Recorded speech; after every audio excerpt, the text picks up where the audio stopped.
Thinking about buying a home, but you're worried about the interest rates. They've been all over the place, 6.25%, 7%, 7.5%. They've been everywhere. So we've got a solution.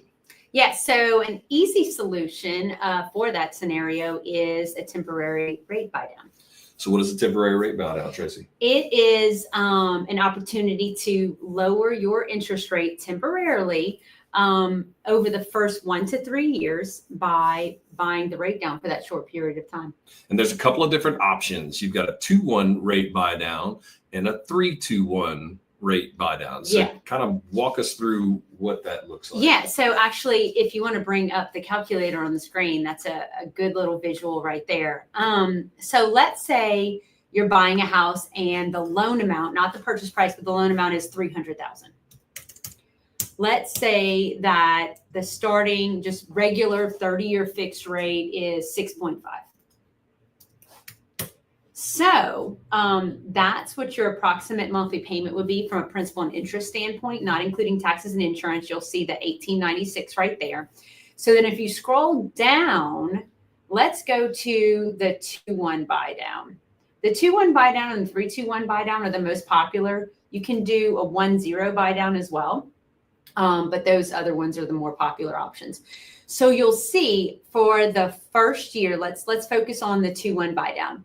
For the first 12 months, when you're paying the note, the rate would be 2 points lower than your 30-year fixed rate. So that gets you the lower payment. You can see the monthly savings. So you're at 4.5%. The new for year one, you're at $15.20 a month, 376 monthly savings, $45.14 annual savings. And then the following 12 months, within your second year of mortgage payments, the rate goes to 5.5. So it increases by a point, and still your monthly payment is lower compared to the 6.5 of the permanent rate. Correct. Still saving. So about $193 a month savings, $2,300 a year. And the total cost, if you add both of those together, is just under $7,000. Right. So after the 24 months, that's when your permanent rate kicks in of the 6.5. Correct. So which means that your note goes up to $1,896 plus principal, interest, and all that other funds. I'm sorry, plus taxes and insurance. Sorry. Right. That's month 25, just for just for reference. And 3-2-1 buy down is treated similarly. The only difference is the first 12 months the rate is even lower by a whole other point to 3.5. I won't go into breaking all of that down, but this is how this option works. So it's most common for the seller, typically a builder, to pay the buy down cost. This is a good opportunity for builders if you're trying to push some inventory to help keep your comps in line, your sales prices in line, while helping more buyers afford the property. Maybe someone a situation where they're selling a house in the future and they have a lot of 2 notes to float, but they're going to sell the house after they buy the house. So they're worried about so much outgoing expense within that short window of time. This would be a good solution. This buys a little relief while you put your home on the market to be able to run through that. That's a great scenario. Right. Yeah. So it makes the home more attractive to potential buyers. A lot of builders are doing seller paid closing costs, which is fine. You could do this in conjunction with that. You can do this in lieu of doing that. What's really great about the temporary buy down, let's say you either have a change and you're selling the property. Let me back up. Let's say you go with the 3-2-1 buy down. So you have 3 years of a lower rate scenario.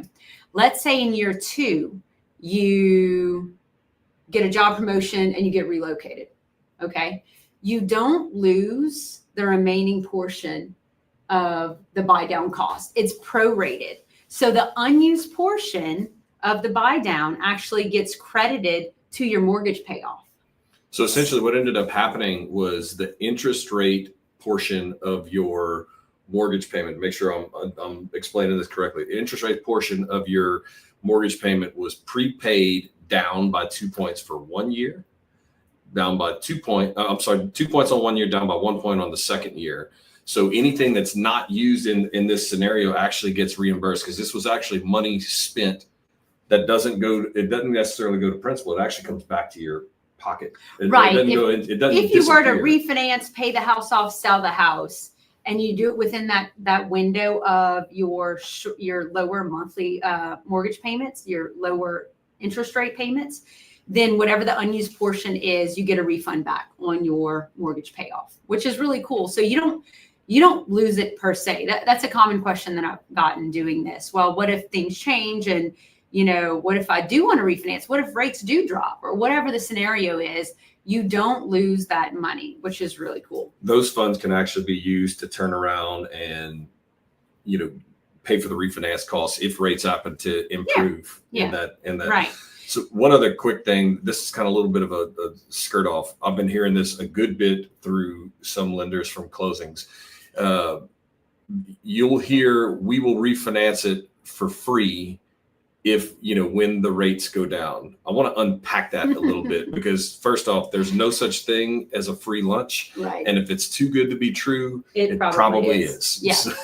There are a lot of people who overpromise and underdeliver, unfortunately. So I would say it's probably cheaper to get done. Oh, but yeah. It's typically free. Cheaper to refinance. It's not free, because let's say the lender waived all their fees, and there are no lender fees, which doesn't happen, but let's just pretend. You still have title fees. You may need an appraisal. You may not need an appraisal. That won't be determined until after you submit your refinance application, until that information's run through the automated underwriting system.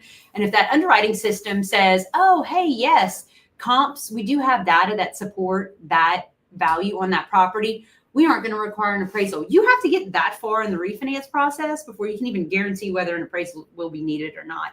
And then if you're escrowing, you may have to load a little bit in escrow, depending on when I say escrow, when your taxes and insurance are due. Because if you refinance in June and your taxes and insurance are due in June and haven't been paid yet, we have to make sure those get collected if you're escrowing.